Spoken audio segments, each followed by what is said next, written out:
В этом видео вы узнаете про гольф в Мексике, про то, что спорт был изначально задуман только для мужчин. Я покажу потрясающие виды, ради которых стоит присоединиться к игре. Честно скажу, для меня гольф был изначально спортом для пенсионеров. Сейчас я нашла в этом чуть больше. Это всегда играешь на природе, это неспешный процесс, есть определенный гольф-этикет. В общем-то, загнать мяч в лунку – это не так просто, как кажется. Как шутит мой друг, наконец-то для мужчин появился спорт, когда можно официально отсутствовать дома 6 часов, вернуться пьяным. Да-да, на гольф-поле предлагают алкогольные напитки. Единственный спорт, когда можно выпить коктейль и продолжать играть. Вопрос, с каким результатом, конечно же, но тем не менее.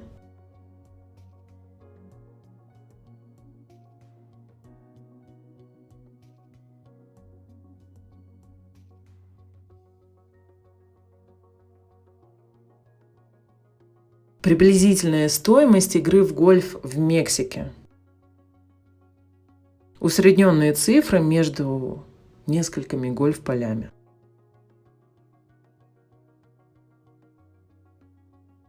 Грин-фи.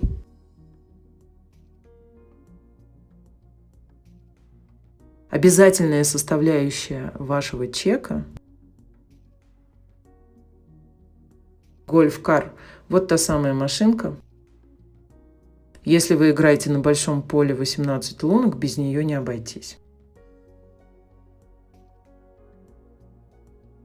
Кэдди. Это вот тот самый помощник, который носит ваши клюшки и может подсказывать, какую клюшку выбрать под данную ситуацию. И, в общем-то, дает ценные советы по технике игры. На самом деле, мне на память приходит гараж, в который регулярно сбегал папа и его друзья. Я в гараж машину чинить. И никто на самом деле там не чинит машину. На капоте разложенные закуски, в холодильнике охлаждается пиво. И вот тот самый гараж, мужское сообщество, на 2-3 часа все стоят, обсуждают, что «Жигули» нынче не тот. Вот гольф примерно то же самое. И к разговору о происхождении слова гольф – gentlemen only, ladies forbidden. Вольный перевод – только джентльмены, дамам вход воспрещен. То есть изначально спорт был задуман для мужчин. Сейчас, конечно же, мы знаем много чемпионов и успешных девушек в данном спорте. Но, тем не менее, если в Мексике обратить внимание, в основном это мужчины. Игра длится от 4 до 6 часов. Почему такой интервал времени связан с тем, насколько загружено поле? То есть иногда приходится ждать другую команду, которая завершает игру на определенную лунку. Или зависит от количества друзей, с которыми ты играешь. То есть играешь ты с 6 игроками. Естественно, надо каждого подождать, и игра затягивается. Поэтому все кадди рассчитывают на щедрые чаевые. То есть у каждого игрока свой кадди. Это тот человек, который носит клюшки, бегает за мячиком, подсказывает тебе стратегию игры. Но вот это может длиться 4 часа или 6 часов. Человек на ногах постоянно перемещается и, естественно, по итогу игры рассчитывает на щедрые чаевые. Мы играли на гольф-поле в Сан-Мигель-де-Айенде. Примерно 3,5 часа езды от Мехико. Одно из самых дорогих, кстати сказать. Не самых красивых, поверьте.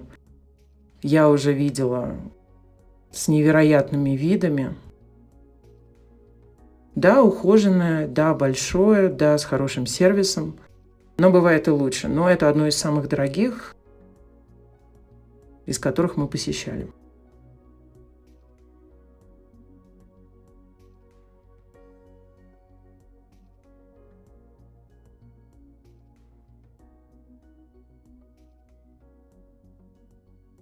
Здесь игра идет в бункере.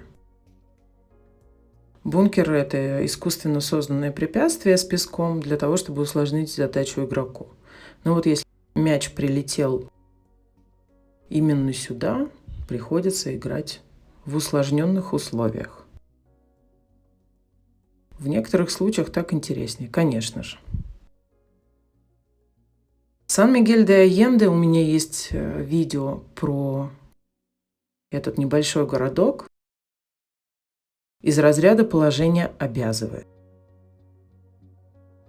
Основное население составляют американцы, канадцы, привозят доллары, большие зарплаты. Естественно, все цены взлетают.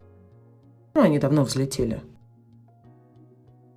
Поэтому не всегда самый лучший, потрясающий сервис соответствует цене. Но, тем не менее, спрос рождает.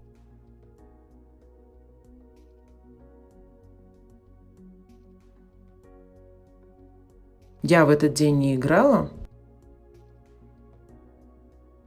Кажется, следовало как раз Gentlemen Only, Ladies Forbidden.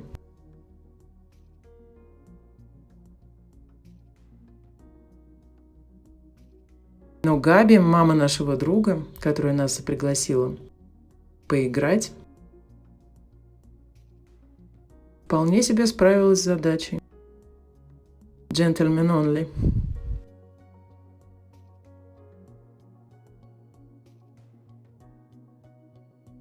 Поэтому, по большому счету, вы видите, это всегда природа, как правило, вдали от городского смога. Это много ходьбы. Это неспешная игра со своим этикетом, процессом.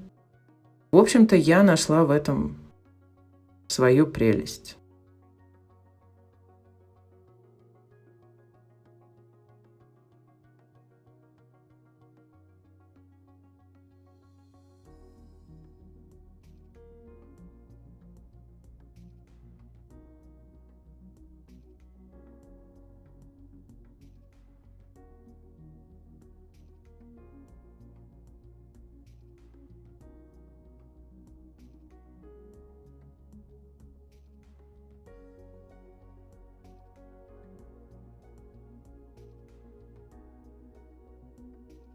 Так что решать вам, стоит ли оно того. Конечно, играть в гольф дорого. Но это, скажем так, особое времяпрепровождение. Повод встретиться с друзьями не только за бокалом чего-нибудь.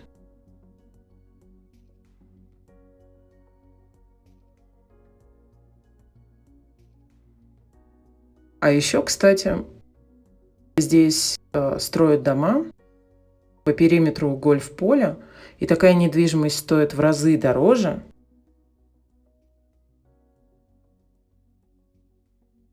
У них у всех есть страховка на окна, потому что очень часто мячи попадают и разбивают окна.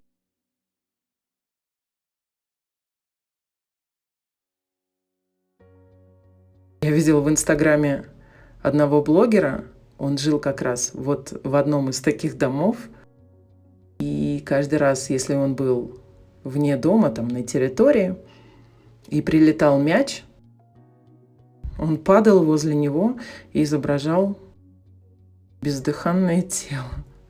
Тот, кто приходил за мячом, очень пугался, что попал в голову, убил человека. Или привел его в бессознательное состояние.